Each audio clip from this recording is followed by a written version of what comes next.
আসসালামু আলাইকুম সম্মানিত শ্রোতা, আমার কথা শোনার জন্য সকলকে স্বাগত জানাচ্ছি। আজকে আমার আলোচনার বিষয় হলো কিভাবে secondary level and higher secondary level এর শিক্ষার্থীদের পড়াশোনামুখী করা যায়।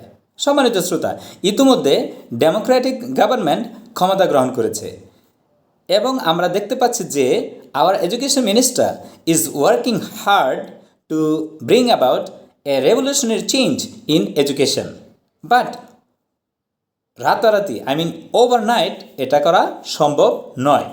সো এডুকেশন মিনিস্ট্রি যদি সেকেন্ডারি লেভেলের সকল head teachers and higher secondary লেভেলের সকল প্রিন্সিপালসদেরকে নিয়ে একসাথে বসেন, সেমিনার করেন এবং নির্দেশনা দেন যে তারা তাদের নিজ নিজ শিক্ষা প্রতিষ্ঠানে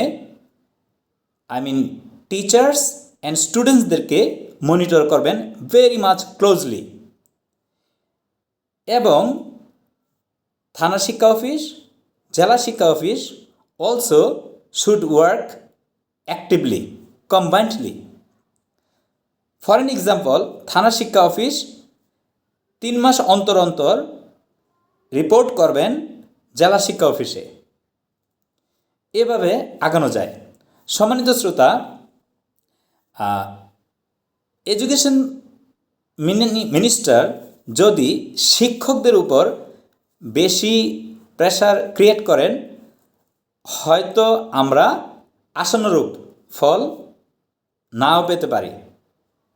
এটা আমার অপিনিয়ন, বিকজ বিগত 16 বছর পড়াশোনা যেভাবে চলেছিল সেটা হচ্ছে এক্সাম ওরিয়েন্টেড অথবা সার্টিফিকেটস ওরিয়েন্টেড স্টাডিজ। পরীক্ষার্থীরা ইজিলি পরীক্ষা পাস করতে পারত এবং ওইটা তাদের একটা প্র্যাকটিস বা কালচার হয়েছিল। সো তাদেরকে পড়াশোনামুখী করতে the government and head teachers, principals, they should be strict.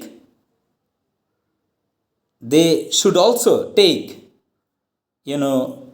real initiatives. Okay, besides, তাছাড়াও আমরা দেখেছি ইন্টারিম গভর্নমেন্টের সময়ও পড়াশোনামুখী পরিবেশ ছিল না।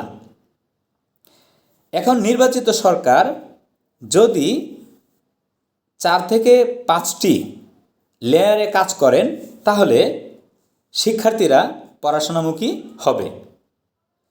নাম্বার 1, হেড টিচার্স অ্যান্ড প্রিন্সিপালসদেরকে কঠোর হতে হবে। They should be regular, they should be strict to monitor, এবং টিচার্স এবং স্টুডেন্টসদের উপস্থিতি মনিটর করতে হবে। অভিভাবকদের কোচিং বিমুখ হতে হবে এবং এক্ষেত্রে সচেতনতা চালাতে হবে। আমরা যারা শিক্ষক আছি তারা অভিভাবকদেরকে কোচিং বিমুখ করার প্রয়াস নিতে হবে, চেষ্টা করতে হবে। থানা প্লাস জেলা শিক্ষা অফিস তাদের কার্যক্রম আরও অ্যাক্টিভলি, সক্রিয়ভাবে করবে।